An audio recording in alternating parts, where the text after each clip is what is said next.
자, 또 하나 여러분들이 인공지능을 학습하실 때 크게 이해하실 때 부분은 인공지능에 관한 수많은 이야기들, 구체적인 기술적인 내용들, 수학적인 내용도 굉장히 많습니다만 인공지능은 크게 두 가지 접근법으로 나눌 수 있다. 하나는 전문가 시스템, 엑스퍼트 시스템이라고 해서 전문가 시스템이라는 개념으로 접근한 인공지능이 있고요.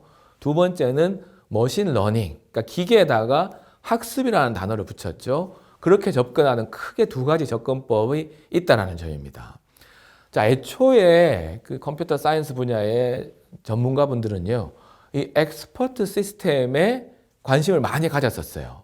그러니까 인공지능을 위한 접근법 중에 하나였던 거죠. 그래서 어떻게 발상을 했냐면 전문가가 가지고 있는, 인간이 가지고 있는, 인간 중에서 굉장히 전문 지식을 가지고 계신 분이 전문가니까 인간이 가지고 있는 혹은 인간 중에서도 전문가가 가지고 있는 지식이나 노하우를 컴퓨터에 몽땅 다 집어넣으면 컴퓨터가 전문가와 같은 판단이나 추론, 문제 해결이 되지 않겠냐.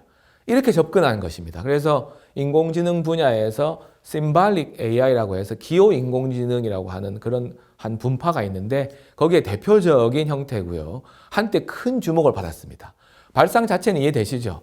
인간이 가지고 있는 그런 수많은 지식, 노하우, 공식들이 있는데 그런 것들을 컴퓨터에 딱 집어넣으면 전문가만큼 컴퓨터가 판단하고 추론하고 문제 해결을 할 것이다.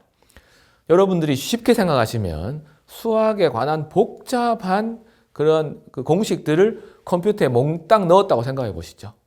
자, 그러면 인간도 그 공식을 알면 풀 수 있지만 컴퓨터도 더 빨리 풀 수 있겠죠. 그래서 인공지능 모델을 이렇게 전문가 시스템, 인간이 가지고 있는 모든 노하우를 집어넣자. 이렇게 이제 출발한 것이 인공지능의 첫 번째 접근법이었어요. 대표적인. 자, 근데 이렇게 접근하니까 치명적인 문제가 있어요. 자, 제가 쉽게 예로 든 수학 공식 같은 경우는 너무 잘합니다. 우리도 공식을 알고 풀지만 컴퓨터 더 귀신같이 푸는 거죠. 자, 그런데 영상을 인식한다, 이미지를 인식한다, 음성을 인식한다, 혹은 자연어 처리라고 해서 사람들이 말하는 것을 처리하는 이런 인간 같으면 너무나 쉬운, 그렇죠? 우리가 딱 봤을 때, 얘는 고양이네, 얘는 개네, 이거 우리 딱 보면 압니다. 근데, 야, 어떻게 이게 고양이지? 어떻게 개지? 이런 건 법칙은 없거든요. 공식이 없어요. 이런 것들은 전문가 시스템에서 해결이 안 됩니다. 그러니까 수학 공식처럼 데이터를 딱 넣으면 답이 나오는 거는 전문가 시스템이 해결해 주는데 이미지 인식이나 음성 인식, 언어 처리 같은 경우는 법칙이나 논리가 없거든요. 모델링이 어려워요. 그러니까 아무리 지식을 넣어도 기계가 고양이, 개를 구분 못하는 거죠. 하지만 어린아이들은 조금만 나이가 들고 커지면은 고양이, 개를 금방 알게 되잖아요. 그래서 전문가 시스템에 치명적인 이제 약점이 등장했던 거고, 자, 그거를 보완하기 위해서 나온 대체적인 방법이 머신러닝, 기계학습이죠. 즉, 아이가 크면서 어떻게 저게 고양이인지 개인지 판단할까? 학습했다는 거죠. 여러분 중에서도 혹시 어린 조카가 있거나 아기가 있으면 우리가 어릴 때 그런 거 보여주잖아요. 얘는 호랑이다. 얘는 코끼리다.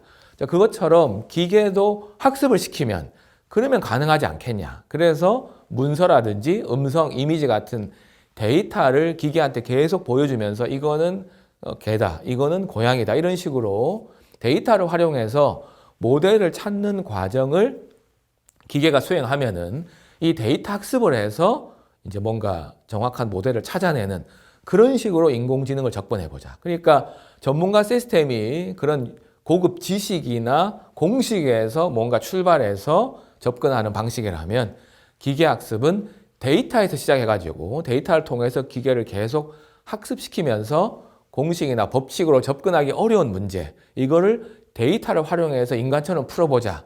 이게 이제 기계학습의 접근법이죠. 다만 기계학습 접근법도 문제가 있을 수 있죠. 왜냐하면 학습을 시켜야 되는데 우리가 모든 데이터를 다 집어넣을 수는 없습니다. 그래서 그 데이터 중에서 학습을 시킬 데이터를 우리가 이름을 학습 데이터라고 하는데요.